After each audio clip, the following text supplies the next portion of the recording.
我们俩在一起已经1年多了，刚开始相处的时候都非常的好，但到最后慢慢我发现他是一个性格特别冲动，做事我行我素，更不考虑我感受的人。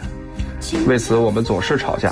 刚跟他在一起的时候，我觉得他是个很不错的人，各方面呢对我也挺好的，所以说我才会不顾父母的反对陪他来到北方。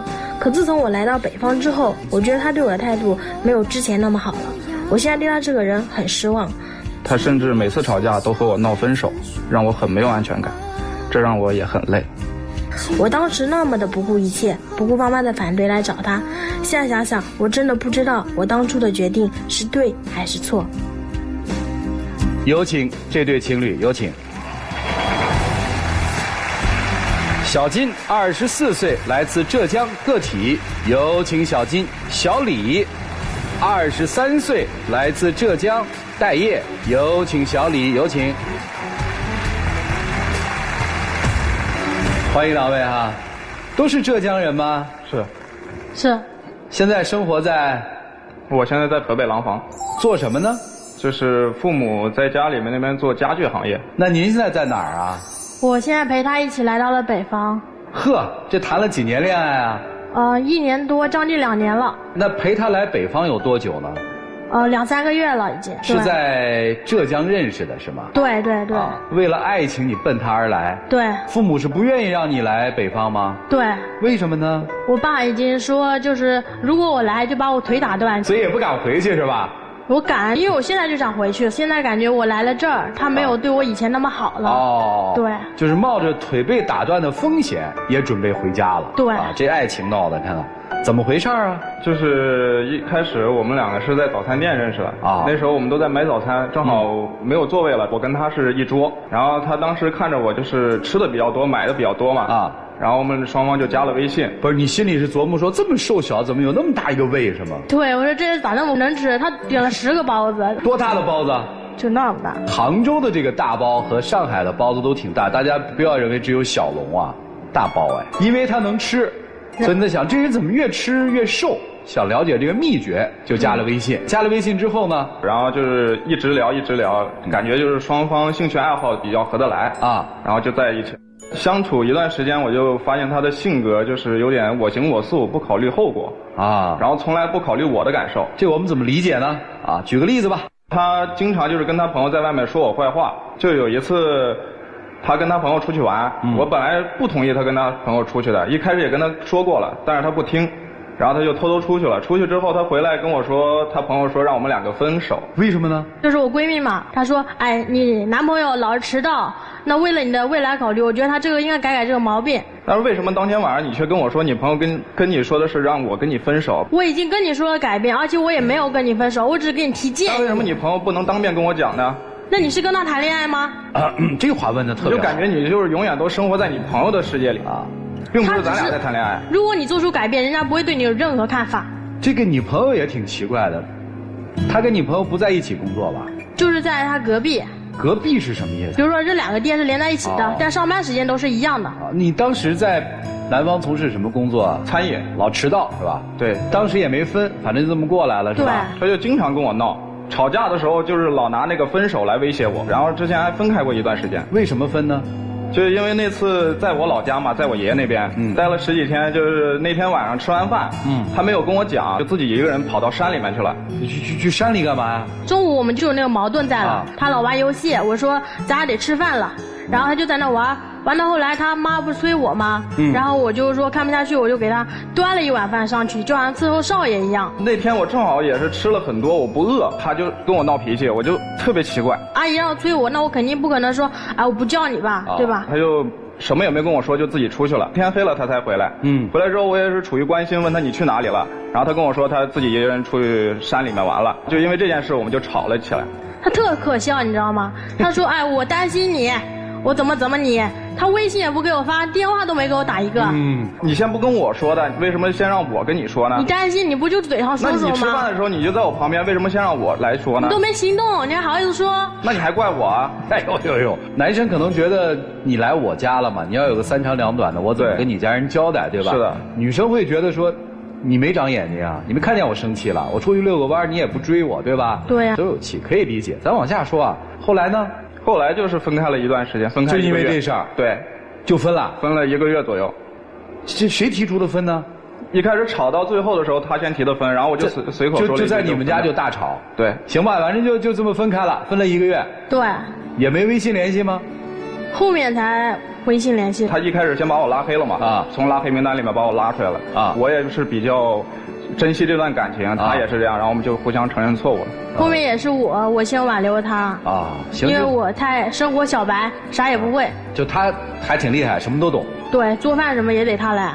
这个复合之后呢？复合之后，就是他那些毛病，我还是感觉不到他给改掉了。虽然2个人在一起了，但是曾经出现的问题并没有得到有效的解决，是这意思吧？是的。对。那后来怎么还又坚持了这么久呢？我跟他在一起那么久，就是我觉得他这人挺好的，对我也挺好。啊。他当时有2次说让我来廊坊。啊。因为他本身他来我家已经拜访过1次了。啊。拜访的时候他。小伙子上过你家的门。对。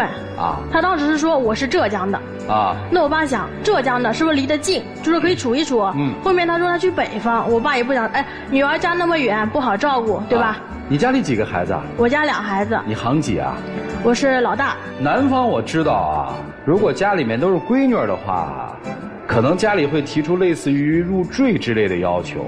你们家有这个要求吗？有。所以我能理解为什么老父亲上门说要打断腿，就因为这个，怕你被他拐走了呗。对，而且当时我也做了一个特别错误的决定啊，因为阿姨叔叔那边也特别好，他说啊，我给你房子也租了，那我觉得叔叔阿姨对我那么好，我就说那得了，我就跟你一起过来。不是，你就这么一脚就跑到廊坊，你父母不着急吗？你父母着急啊，老给我打电话让我回去嘛。啊。然后我就也说了，我说如果你要跟我回去，你就回去。然后不回去，咱们就异地恋。啊。但当时我就是因为我在他家养的也特别好，你也明显看出来我胖了。我这看不出来，我没见过你瘦的时候。我有瘦的时候照片，你可以看一下。看一下，多瘦啊！哦，确实哈，还好。那你看我现在就胖了不少，长了20斤。对，你说胖简单，但是减肥难呢。胖点不好吗？我喜欢胖的呀。那你上回咱俩坐车，我说你看那姑娘挺胖的，你能接受吗？那人家是孕妇啊。那你说我怀孕了，你不得抛弃我要去啊？对，这问题问得好。那不会，这个咱们是开了个玩笑啊。对，女生其实给我们描绘的是，到了廊坊之后，男方的家庭对这2个小朋友照顾的都很好，是吧？对。但是咱们讨论的是爱情，是你们俩的事儿嘛？你们俩之间怎么样？到了廊坊之后，就感觉他对我没有之前那么好，他也不会观察我的表情，我生病什么的啊，他就我跟我朋友玩得嗨呢，你别管我。他到这边的时候，我朋友对他感觉也不是很好。比方说上一次他跟我去陪朋友去喝酒，他想喝白酒嘛，然后我们都说不让他喝，但是也劝不住，也拉不住，他非得喝。他说喝1杯就不喝了，我们就说让他喝1杯嘛。喝到最后，我有一个朋友也是喝白酒的，然后最后他们俩就对上了，最后就是把我那个朋友给喝趴下来了。我当时我出于好意啊，那个大哥他30多了，他想喝白酒，他只能喝啤的。那我说你大哥想喝，是不是咱第一次来得陪着大哥喝？但是你至少得有个女人样吧？这怎么就没女人样了？他没有度的。而且我特别给你面子。那大哥也说了不让他喝，他非得喝。那时候大哥有点为难他的意思哈，他说我喝那么一小杯，那就1两多对吧？你给我喝1箱。那当但我们都是喝完了差不多了，他还跟我开玩笑。他老提。首先他就所以你不念人好，不是不念人好，人家是出来保护你，看大哥要欺负你了，女朋友拔刀相助啊。当时就是最后我们都喝的差不多了啊，我还给他台阶呢。我那个大哥就是跟我开个玩笑，他就不同意了，他就一直在那里逞能。不是人家没喝多呀，但是我父母事实是你大哥被喝翻了。对，人家不是为了帮你嘛，你这个人真是。对。当时我还给大哥台阶下了，大哥不喝多话多嘛，我说那咱也别唠了，咱就一人一瓶100毫升的加小白，一口气干完咱就走了得了。我也为你考虑了不少呢，你怎么不想想我的好呢？那你怎么不想想我家里人呢？跟你说了不让你喝白酒，最后父母都知道了。对你爸妈呢，我还承诺了，我说我以后不会再喝了，我这次是为了他。那你看他每顿还1个小啤酒。那我在家喝，我没有在外面喝。哎，你馋酒吗？我就馋白的，啤的不馋。啊，你还是有点酒瘾的是吧？因为我爸，我都不敢去他家。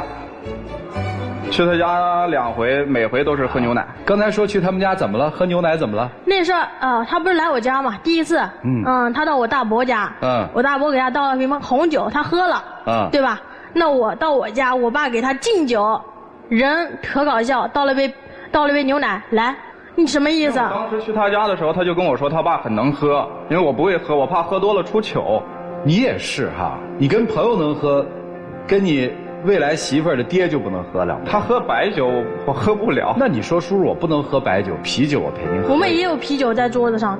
那当时去吃饭的时候，我也跟他爸说了我不喝酒，他也说了。但你在我大伯那喝了你大伯当时是给我，就是我还没去的时候就已经全都倒好了，我没办法。他知道你能喝呀。哎呀，你们这些小孩啊，就是这些琐事儿啊。那现在怎么着啊？因为我现在在北方嘛，我就一直都属于待业的状态啊。我觉得现在我就想回去，要不然他就跟我一起走，实在不行那我就只能异地恋。我接受不了异地恋，那就跟人走。我也不想走，我就想把他留在这边。为啥要一定的留在这边呢？因为我去他那边嘛，就只是打工。我在这边，我父母说让我在这边就是继承他们。怎么就打工了？你在我家不香吗？那你意思就是让我去你家做倒插门啊？倒插门怎么了？倒插门还吃苦了？那我是个男的，我不要自尊的吗？那你现在努力奋斗，要让我当老板娘？对，我努力奋斗，你就不能陪我在这边努力奋斗吗？我就想回去，你要不回去，咱俩就分手。姑娘，其实，在来廊坊之前，你是有一个工作的，对吧？对。做什么呢？就是餐饮。是互联网客服吗？差不多。对。然后你是在饭店里打工。对。这不是挺好吗？都各自在打工，奔着自己的生活不也状态挺好的吗？我觉得就是要出来磨练自己啊！坚决不跟他走。对。坚决要走是吧？对。因为想磨练自己。对。但是你走的前提不是说我要分手，而是说我们异地恋呗。对，就2个选择，要不就跟我走，要不就异地恋。我不接受异地恋。那你就是说只要他走你就分手呗？我也没说分手。那什么意思？你又不接受异地恋，又不接受跟人走。我就是想让他留在这边。能离开他吗？能，因为太失望了。失望了。而且我不是来这儿，我说，我一直在待业，我想要面试。所有工作好，也要自己赚钱，也要不能花他的钱嘛，对吧？对。咱得有骨气，独立啊！咱得有骨气，不能找他拿钱。那我说我俩8、9点钟去面试，他说我朋友找我出去玩，那我说行，出去玩就玩嘛，早点回来。他后面也玩嗨了，忘记了这事儿，然后回来3点多钟，他喝多了，我还得照顾他，然后面试还迟到了，别人对我印象就不好了。啊，当时他也跟我一块去了，我也是为了考虑他第2天面试，然后我就给他定了很多闹钟。然后当天晚上确实是玩嗨了，他也知道我酒量，我也控制不住。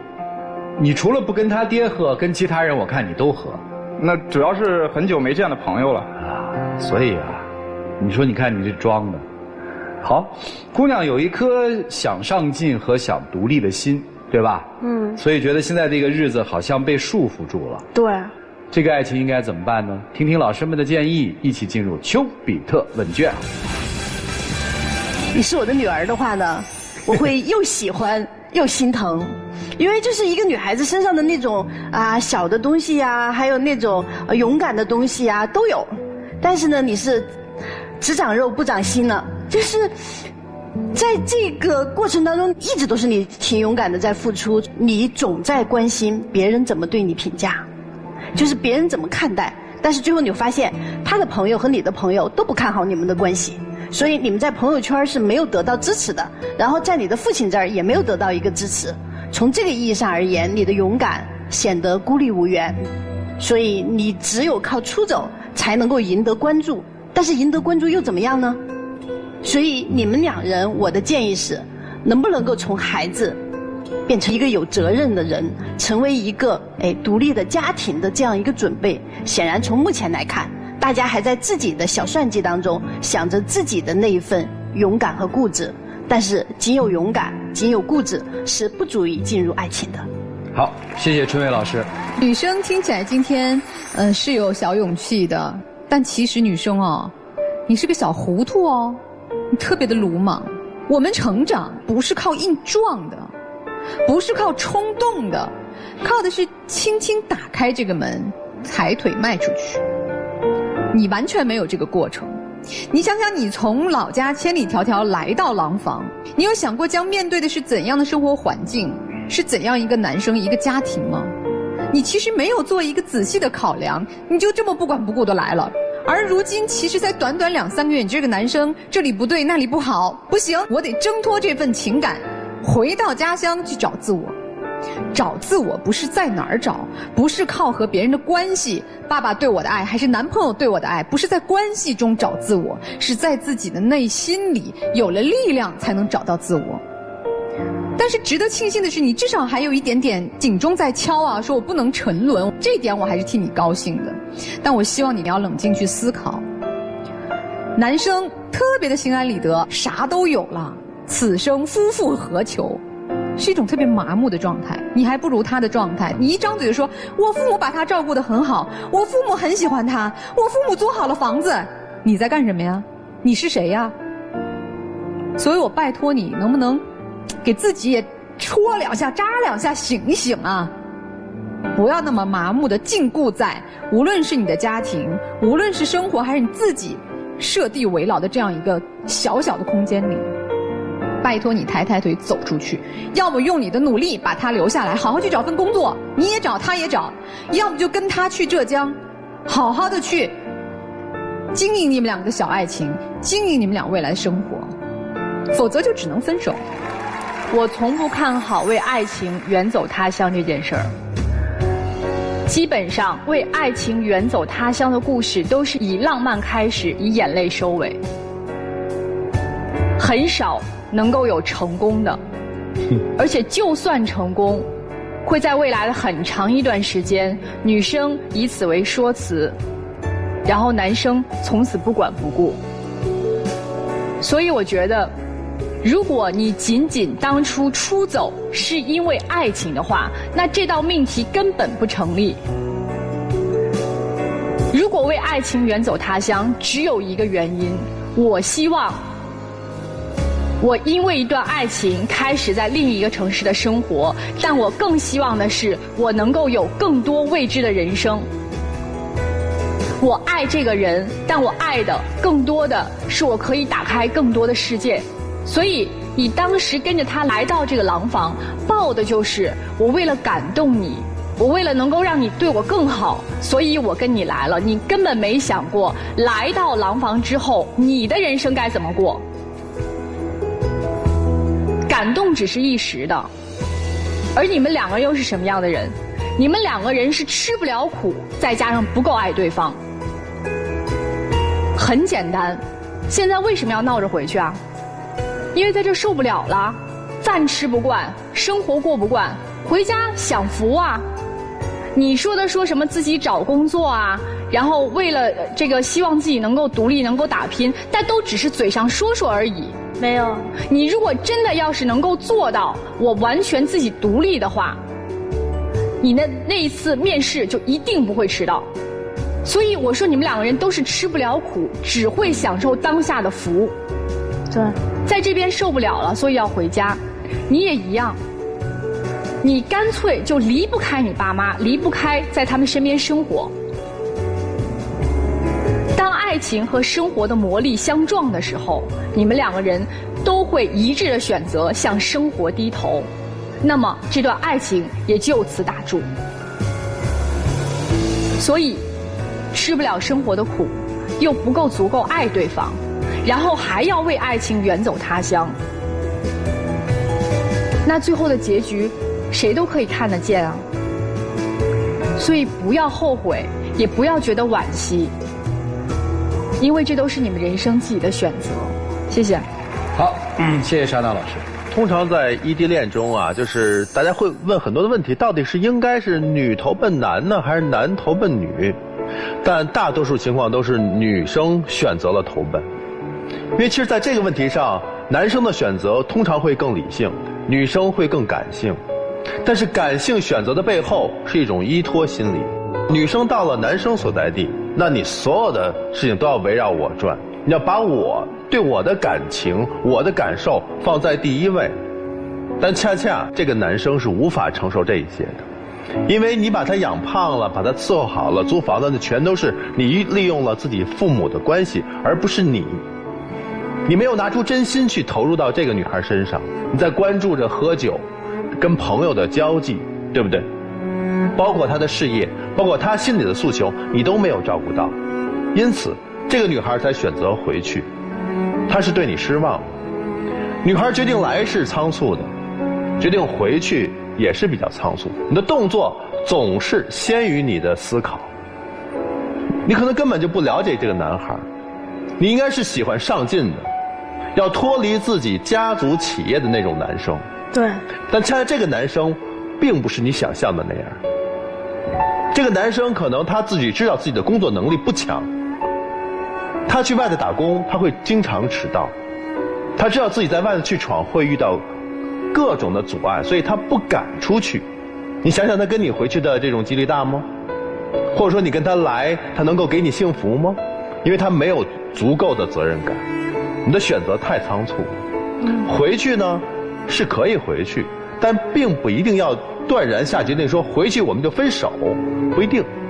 因为在你们的爱情当中，其实并没有出现本质的问题，你们还是需要用时间来磨合，更多的去了解对方。男生也是一样，你是否认可这个女生？你其实骨子里并不认可她的生活的那种状态，以及她的父母。如果你真的足够的认可，你要给予他们足够的尊重。你不是不能喝酒的，对不对？人家老父亲敬你的酒，你居然拿牛奶来应对，你觉得你把他以及他的家人放在哪里呢？你没有足够的重视他这个女孩，也就是说你没有足够的爱她。我相信，如果说让我来判断的话，你断然不会去再回到浙江。也就是说，他一旦回去，你们一定是分手的，对吧？但是我作为过来人，我觉得我劝你一句，你应该去。2点，第一，这个女孩也为你不顾家人、朋友、同事的这个阻拦来了，这份真情你感受到了。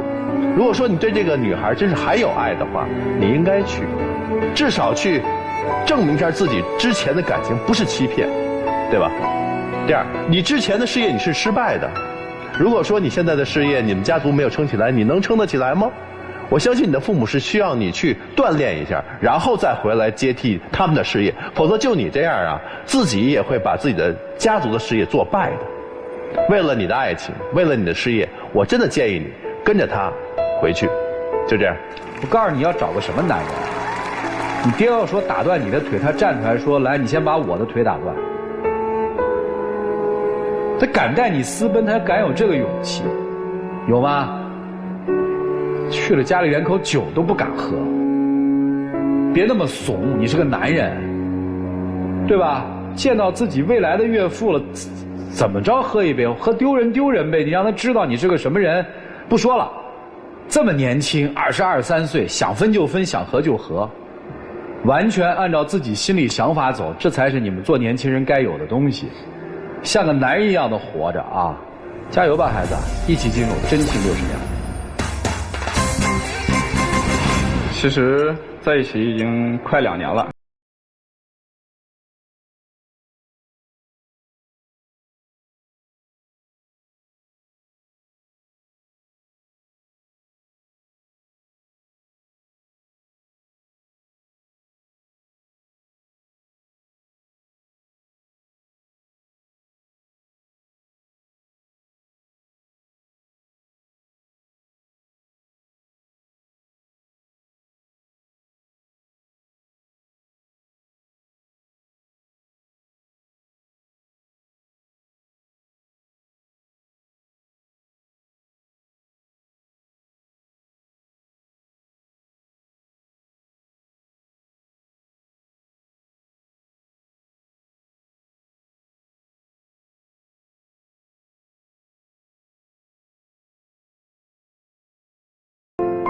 谢谢2位，请回啊。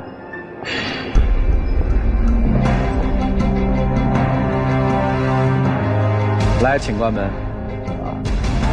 接下来当然我们是看选择的时间了，请开门。